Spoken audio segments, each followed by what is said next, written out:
প্রিয় শিক্ষার্থীবৃন্দ, আসসালামু আলাইকুম ওয়া রাহমাতুল্লাহ। আশা করি সবাই ভালো আছো। আমি তোমাদের সামনে হাজির হয়েছি রসায়ন প্রথম পত্র তৃতীয় অধ্যায় নিয়ে। আজকে আলোচনা করব তোমাদের সাথে সমকরণ নিয়ে। তো শুরুতেই আমরা দেখব সমকরণটা কি। সমকরণ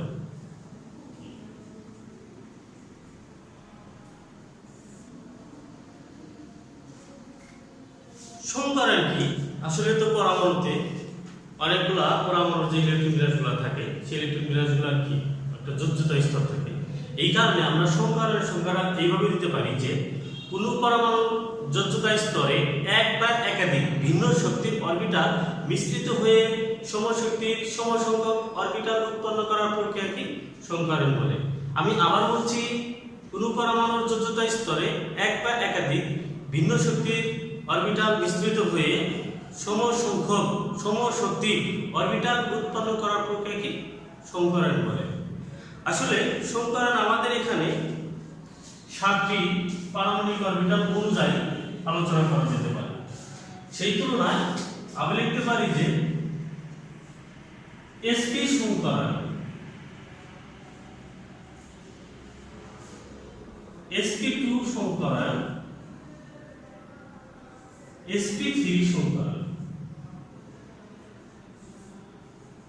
dsp2 সমকরণ, dsp3 সমকরণ, dsp2 সমকরণ, dqsp3 সমকরণ। তার মানে আমরা এই সমকরণগুলো আলোচনা করতে পারি। আমাদের এই সব সমকরণগুলো আয়ত্তে যদি আমরা নিতে পারি, তাহলে প্রত্যেকটা সমকরণ আমরা আলোচনা করব। তবে আজকে আমি কিছু সমকরণ আলোচনা করব, sp, sp2, dsp3 আলোচনা করব। বাকিগুলো তোমরা অনুরূপ ভাবে নিয়ে নিবে। সমকরণগুলো চিনতে হলে, জানতে হলে, আলোচনা করতে হলে সেখানে লক্ষ্য করতে হবে যে এখানে কি আছে। আমি শুরুতেই আলোচনা করব sp2 সমকরণ, sp2 সমকরণ। এখন sp2 সমকরণ যদি আমি আলোচনা করি, তাহলে আমাকে দেখতে হবে যে এখানে কি কি আছে। এখানে H আছে একটি, P আছে দুইটি। এখন আমার যা তৈরি হবে, টোটাল তৈরি হবে 3টি। তার মানে আমি সংখ্যাগুলো এই S এবং P দেখেই বুঝতে পারবো যে সংখ্যাটা কি হবে বা তার আকৃতিটা কেমন হবে।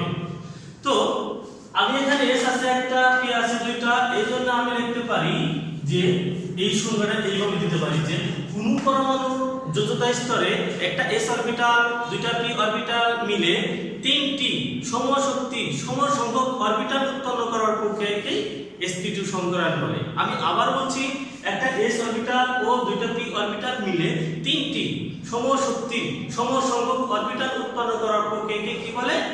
sp2 সমকরণ বলে। তার কারণ এখানে দেখতে হবে যে আমার সমকরণ S এর সাথে P সমকরণ ঘটছে। এখানে S আছে কয়টি এবং P আছে কয়টি, টোটাল কয়টি জিনিস তৈরি হবে। এই জন্য সংখ্যাটা তোমরা যা বললাম তোমরা ওইভাবে দিয়ে দিবে যে কোন পরমাণুর যোজ্যতা স্তরে একটা S ও দুইটি P অরবিটাল মিলে 3টি সমশক্তির সমসংখ্যক অরবিটাল উৎপন্ন করার প্রক্রিয়াকে sp2 সমকরণ বলে। এখন আমরা দেখব যে কার্বনের সাধারণত ইলেকট্রন বিন্যাস। ইলেকট্রন বিন্যাস যদি দেখি 1 square 2 square 2px 2py 2pz, তাহলে কার্বনের হচ্ছে 6। আমরা এভাবে দিতে পারি।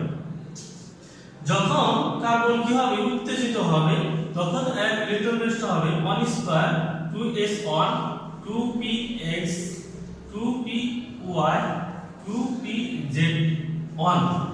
তার মানে যখন উত্তেজিত হবে, দ্বিতীয় শক্তি স্তরটা ভেঙে 2pz অরবিটালে চলে যাবে। এখন আমি লক্ষ্য করলাম যে একটা s, সেই জন্য আমাদের কি নিতে হবে? একটা s নিতে হবে। p আছে আমার দুইটা, তাহলে দুইটা p নিলে আমাকে কি নিতে হবে? একটা px আর একটা কি py নিতে হবে। টোটাল তৈরি হবে কয়টা? 3টা। আমরা জানি যে s অরবিটাল এস অরবিটাল গোলাকার আকৃতি যদি আমি কল্পনা করি এক্স জেড এবং ওয়াই, এটা একটা এস অরবিটাল, এস অরবিটাল যোগ আমার হচ্ছে পি অরবিটাল, কি orbital, P orbital. P orbital যদি আমি দেখি সেটা হচ্ছে কি ডাম্বেল আকৃতি, সেটা কি আকৃতি, ডাম্বেল আকৃতি। যদি ডাম্বেল আকৃতির হয় তাহলে আমার এই অংশটা হবে এটা পি এক্স, এই অংশটা হবে পি ওয়াই, পি জেড, এই অংশটা হবে কি পি ওয়াই। যারা এখানে অংশগ্রহণ করবে তারা হবে সংকরিত, যারা অংশগ্রহণ করবে না তারা হবে অসংকরিত। আমি যদি এখন চিত্রটা এঁকে দেখাই যে আমার একটা এস দরকার আর দুটো পি দরকার, যেহেতু এখানে আমি আইডেন্টিফাই করেছি সেই তুলনায় আমরা এখানে তার চিত্রটা আঁকবো। আমরা চিত্রটা ভালোভাবে দেব। আমাদের তৈরি হওয়ার কথা কয়টা, তিনটা। কেন, একটা এস দুইটা পি সমান কয়টা তৈরি হওয়ার কথা, তিনটা। আমি লক্ষ্য করছি যেখানে একটা, এখানে একটা, এখানে একটা তৈরি হয়েছে কয়টা, তিনটা। তার মানে এটা কি সমীকরণ, sp2 সমীকরণ। কি সমীকরণ, sp2 সমীকরণ। এখন আমার বাদ থাকে 2pz অরবিটাল, তাহলে আমি এটা লম্ব বরাবর দিতে পারি 2pz অরবিটাল। তাহলে এটা লিখতে পারি 2pz অরবিটাল অসংকরিত, যেহেতু এটা সংকরিত হয় নাই, যেহেতু এটা কি সংকরিত হয় নাই। আমরা যদি অসংকরিত কোনো অরবিটাল থাকে তাহলে আমরা এইভাবে দিতে পারি। সুপ্রিয় শিক্ষার্থীবৃন্দ, আমরা আবারও বলছি একটা এস দুইটা পি মিলে তিনটা সমশক্তির সমসংখ্যক অরবিটাল কি তৈরি হয়েছে। এই কারণে আমরা এখানে লিখছি যেটা অসংকরিত, যে অরবিটালটা অসংকরিত থাকবে সেটা এইভাবে দাগ দিয়ে দেব। আমরা নিচে লিখে দেব যে কোনটা অসংকরিত, 2pz অসংকরিত অরবিটাল। তার মানে এটা হচ্ছে দ্বিতীয় 2h অরবিটাল, এটা হচ্ছে 2p অরবিটাল, অরবিটাল, আর এইটা হচ্ছে sp2 অরবিটাল, বা এটা লিখতে পারি চিত্র sp2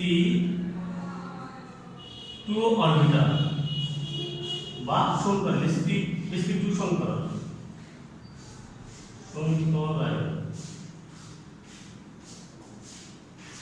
প্রিয় শিক্ষার্থী, তোমরা এটা অবশ্যই বুঝতে পেরেছো।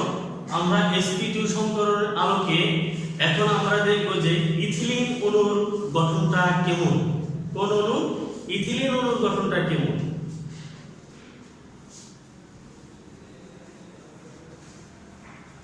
যদি আমরা এখন ইথিলিন অণুর গঠনটা দেখি তাহলে আমরা লিখতে পারি শুরুতেই ছিল কি আমার H কোথায় 2, এবং কি আমার কি তৈরি হয়েছে, এই একটা চিত্র তৈরি হয়েছে। এই চিত্রটা কি sp2 সমীকরণ, এই চিত্রটা কি sp2 সমীকরণ। এবং এই চিত্র যদি আমি তোমাদের লক্ষ্য করে যাই তাহলে এই চিত্রের বন্ধন কোণ হচ্ছে 120 ডিগ্রি, যার আকৃতি হচ্ছে ত্রিকোণীয় আকৃতি। বন্ধন কোণ 120 এবং আকৃতি হচ্ছে ত্রিভুজ আকৃতি। কি আকৃতি, ত্রিভুজ আকৃতি। তো আমাদের এই বন্ধন কোণ এবং আকৃতিটা মোটামুটি ভালো আছে, এমসিকিউ হিসাবে সবাই উপলব্ধি করবে। তার মানে এটা ত্রিভুজ আকৃতি এবং বন্ধন কোণ। এখন আমরা দেখব ইথিলিন অণুর চিত্র। কার চিত্র, ইথিলিন অণুর গঠন চিত্র। আমরা হাইড্রোজেন নিয়ে নিলাম, আর আমার sp সমীকরণ দুইটা আমরা কি করব, sp সমীকরণ নিয়ে নিব। তাহলে আমি যদি দেখি যে দুইটা sp সমীকরণ যদি আমি নিয়ে নিই তো আমাদের চিত্রটা ছিল এইভাবে, এইভাবে। যোগ আমরা আরেকটা চিত্র নিয়ে নিব এইভাবে, এই যে। তার কারণ কি, এটা আমার sp2 সমীকরণ, এটা আমার কি sp2 সমীকরণ। আমার ছিল কি লম্ব বরাবর একটা z অরবিটাল ছিল, আমি সেটা অসংকৃত দিয়ে দিলাম। আমার এখানে কি ছিল লম্ব বরাবর জেড অরবিটাল ছিল, এটা কি ছিল অসংকরিত অরবিটাল ছিল। তাহলে আমি এই চিত্রটা ছিল আমার sp2 সংকরিত, আমি পরিষ্কার করে দিলাম।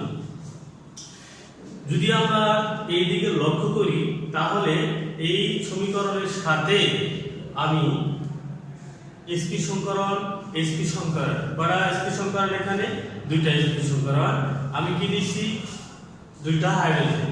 অনুরূপভাবে আমি এটার সাথে কি করতে পারি আরো দুইটা হাইড্রোজেন sp অরবিটাল দিতে পারি। যদি আমি তাই দেই এখন আমি লক্ষ্য করব যে কার্বন কার্বনের সাথে বিক্রিয়া করবে, কার্বন এটার সাথে, এই কার্বন কি এটার সাথে চলে যাবে, এইটা এটার সাথে, এই আমার অসংকৃত অরবিটাল আছে উপরে নিচে, আমি অসংকৃত অরবিটাল দিয়ে দিলাম। আমি এই কার্বনের সাথে কি অসংকৃত অরবিটাল দিয়ে দিলাম। আমি অসংকৃত অরবিটালটি চিহ্নিত করে দিয়ে দিলাম। এখন যদি আমি দেখি এটা হবে আমার কি পাই বন্ধন, এটা হবে কি আমার সিগমা বন্ধন, এটা কি আমার পাই বন্ধন। আমরা জানি যে পাই বন্ধন যদি পাশাপাশি অবস্থান করে সেটা পাই বন্ধন, এবং সিগমা বন্ধনকে যদি সামনাসামনি অবস্থান করে সেটা হয় কি সিগমা বন্ধন। এখন তাই যদি হয় আমরা এইটাই থেকে দেখো প্রত্যেকটার সাথে কি ছিল হাইড্রোজেন ছিল, তাহলে আমার এই হাইড্রোজেনগুলো কি প্রত্যেকের সাথে আমি দিয়ে দিতে পারি। এখানে কি থাকবে একটা হাইড্রোজেন দাও, তারপরে sp2 সংকরণ, এখানে কি একটা হাইড্রোজেন sp2 সংকরণ, এখানে একটা হাইড্রোজেন তার মানে কি sp2 সংকরণ, অনুরূপভাবে এখানে একটা হাইড্রোজেন sp2 সংকরণ। তাই যদি থাকে আমরা এখান থেকে এখন লিখতে পারি যে কার্বন কার্বনের সাথে দ্বিবন্ধন আকারে আছে, কার্বন কার্বনের সাথে কি আকারে আছে দ্বিবন্ধন আকারে আছে। এখন আমরা লিখি যে চিত্র ইথিলিন অণুর গঠন, কার গঠন ইথিলিন অণুর গঠন, চিত্র হচ্ছে ইথিলিন অণুর গঠন। তার মানে এই বন্ধন থেকে যদি এখানে আসে তাহলে আমার তৈরি হবে 120 ডিগ্রি। কত তৈরি হবে 120 ডিগ্রি। এই জন্য আমরা এখানে দেখতে পাচ্ছি যে হাইড্রোজেন কার্বন হাইড্রোজেন এর একটা বন্ধন কোণ আছে, এবং হাইড্রোজেন কার্বন এর একটা বন্ধন কোণ আছে। তার মানে এর বন্ধন কোণগুলো প্রত্যেকটার কোণ হচ্ছে 120 ডিগ্রি। কিন্তু আমরা যদি লক্ষ্য করি কার্বন কার্বন কি বন্ধন দ্বিবন্ধন, কার্বন কার্বন দ্বিবন্ধন, এর দূরত্ব হচ্ছে 1.34 আংস্ট্রম। তাহলে এর দূরত্ব হচ্ছে 1.34 আংস্ট্রম। এখন আমরা শিখতে পারলাম যে sp2 সংকরণ থেকে ইথিলিন অণুর গঠনটা কেমন, এবং কি হাইড্রোজেন কার্বন হাইড্রোজেনের বন্ধন দৈর্ঘ্য কত, এবং কি হাইড্রোজেন কার্বন কার্বনের বন্ধন কত। অতএব 120 ডিগ্রি এবং কার্বন কার্বন দ্বিবন্ধনের দূরত্ব, কার দূরত্ব দ্বিবন্ধনের দূরত্ব কত 1.34 আংস্ট্রম। আমরা আসি এখন sp সংকরণটা একটু আলোচনা করব। অনুরূপভাবে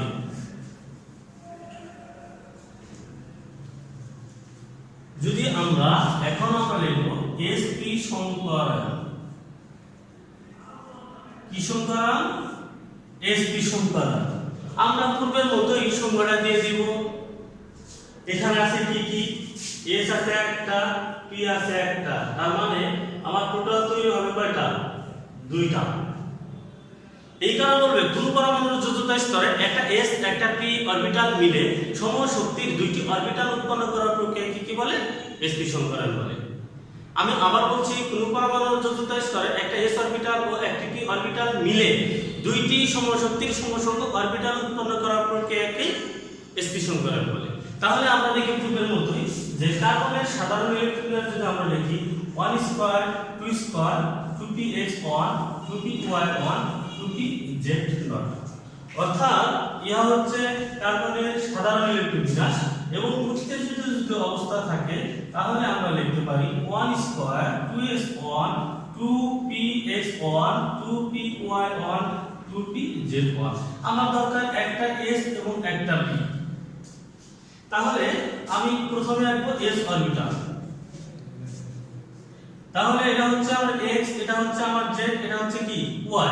তার মানে এটা হলো s অরবিটাল অরবিটাল। এখন এর সাথে আমার কিছু কানেক্ট আছে কার p অরবিটাল। এখন আমি s অরবিটাল, এই s অরবিটালের সাথে কানেক্ট আছে কার p অরবিটাল। এখন p অরবিটাল আমরা জানি যে ডাম্বেল আকৃতির, ওই অনুযায়ী p অরবিটালটা আমি এখানে কি করব এঁকে দিব। আমরা একটু লক্ষ্য করি যে p অরবিটাল কোথায় থেকে কোথায় আসবে, এখান থেকে এখানে আসবে।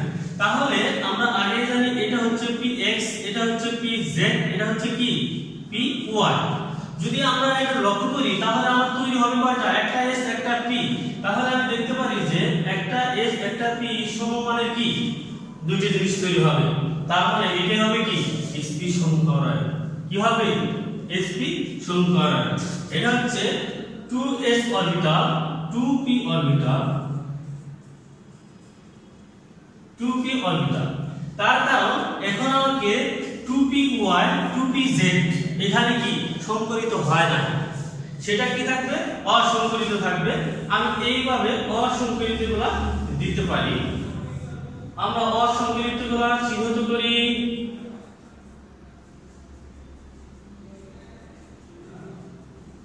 আমরা এইভাবে লিখব 2py অসংকরিত 2pz অসংকরিত। তার মানে আমাদের এখানে sp যে সংকরণটা হয়েছে এটা হচ্ছে সরল রৈখিক, যার বন্ধন কোণ হচ্ছে 180 ডিগ্রি। আমি আবার বলছি আমাদের যেখানে তৈরি হলো সেটা হচ্ছে সরল রৈখিক, যার বন্ধন কোণ হচ্ছে 180 ডিগ্রি। তাহলে আমরা প্রত্যেকটা সংকরণ এইভাবে দিব। শুরুতেই কি সংকরণটার সঙ্গে লিখব, তারপরে কার্বনের সাধারণ ইলেকট্রন বিন্যাস, কার্বনের উত্তেজিত ইলেকট্রন বিন্যাস এবং কি s অরবিটালের চিত্র, 2p অরবিটালের চিত্র এবং কি তৈরি হইল। তখন তোমরা লিখবে যে এইভাবে চিত্র sp সংকরণ, চিত্র sp সংকরণ।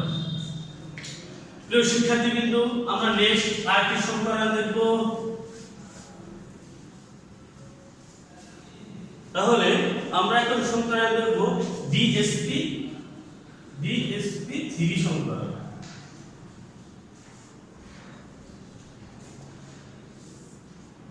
এখন DSP3 সংকরণ কাকে বলে আমরা স্বাভাবিক অবস্থায় আগের মতোই দিব। আসলে DSP3 সংকরণ এখানে আমার D আছে কয়টা, D হচ্ছে একটা, S হচ্ছে একটা, P হচ্ছে কয়টা তিনটা। টোটাল দিলে আমার তৈরি হবে কয়টা পাঁচটা। তাহলে এই সংকরণ থেকে কয়টা দিলে হবে পাঁচটা। পূর্বের মতোই আমি সংখ্যাটা দিব। অনুপরমাণুর যতটা স্তরে একটা d একটা s অরবিটাল ও তিনটি p অরবিটাল মিলে সমসংখ্যক পাঁচটি অরবিটাল উৎপন্ন করার প্রক্রিয়াকে DSP3 সংকরণ বলে। আমি আবার বলছি, অনুপরমাণুর যতটা স্তরে একটা s অরবিটাল একটা d অরবিটাল তিনটা p অরবিটাল মিলে পাঁচটি সমসংখ্যক অরবিটাল উৎপন্ন করার প্রক্রিয়াকে DSP3 সংকরণ বলে। এখন আমি ফসফরাসের ইলেকট্রন বিন্যাস দিয়ে তোমাদের একটা চিত্র দেখাবো। p এর স্বাভাবিক অবস্থা, p এর স্বাভাবিক অবস্থা।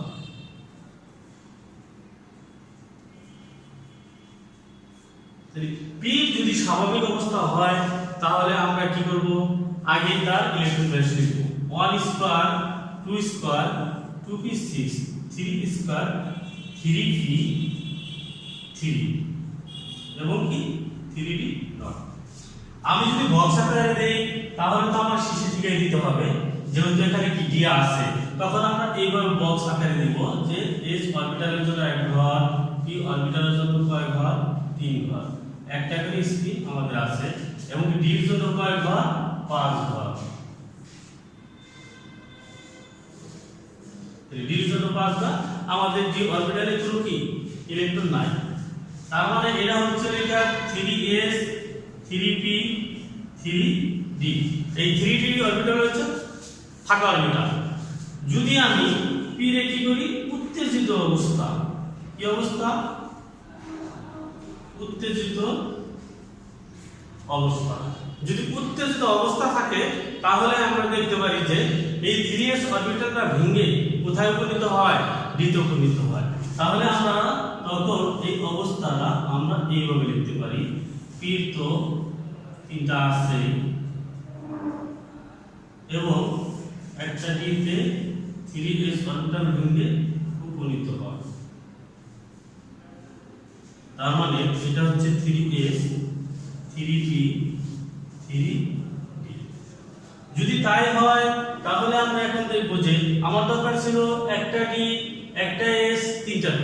তার মানে এখানে তিনটা p আছে, এখানে একটা d আছে, এখানে কি একটা s আছে।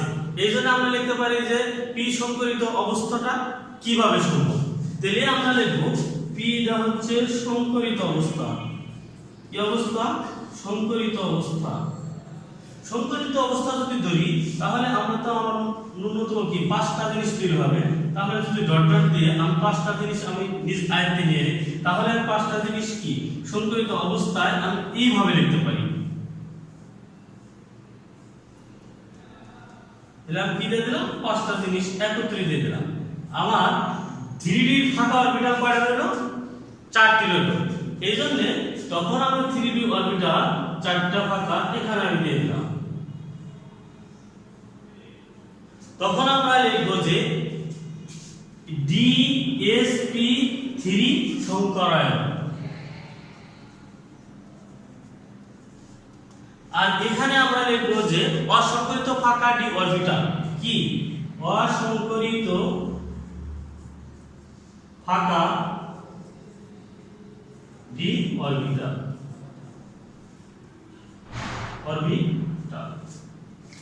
এখন তার মানে যখন আমরা এই DsP3 সংজ্ঞা আলোচনা করব তখন আমরা শুরুতেই কি DsP3 সংজ্ঞা লিখব, তারপরে d স্বাভাবিক অবস্থা লিখব, p উত্তেজিত অবস্থা লিখব, p কি সংকরিত অবস্থা লিখব। লেখার পরে আমরা চিত্রগুলো কি দেব আইডেন্টিফাই করে দেব। কিন্তু আমরা জানি এই চিত্রের আকৃতিটা হচ্ছে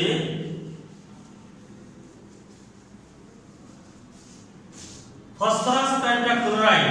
আমরা যদি এইভাবে নেই তাহলে আমরা দেখতে পারি Cl Cl এবং কি Cl Cl। এখন যদি আমরা দাগ টেনে দিই তার অবস্থাটা কেমন হয়, তার মানে এর আকৃতিটা হচ্ছে ত্রিকোণীয় দ্বিপিরামিড আকৃতি। এর আকৃতিটা কেমন হচ্ছে ত্রিকোণীয় দ্বিপিরামিড আকৃতি। তো আমরা এটা দিতে পারি যে চিত্র ফসফরাস পেন্টাক্লোরাইড। তো সুপ্রিয় শিক্ষার্থীবৃন্দ, আশা করি তোমরা সংকরণ বুঝতে পেরেছো। আমরা যে 7টি সংকরণ ছিল সেটাতে 3টি আলোচনা করছি, 3টা অনুরূপ আর 4টি সংকরণ আলোচনা করে নিবে। সবাই ভালো থাকো, সুস্থ থাকো, আল্লাহ হাফেজ। আসসালামু আলাইকুম ওয়া রাহমাতুল্লাহ।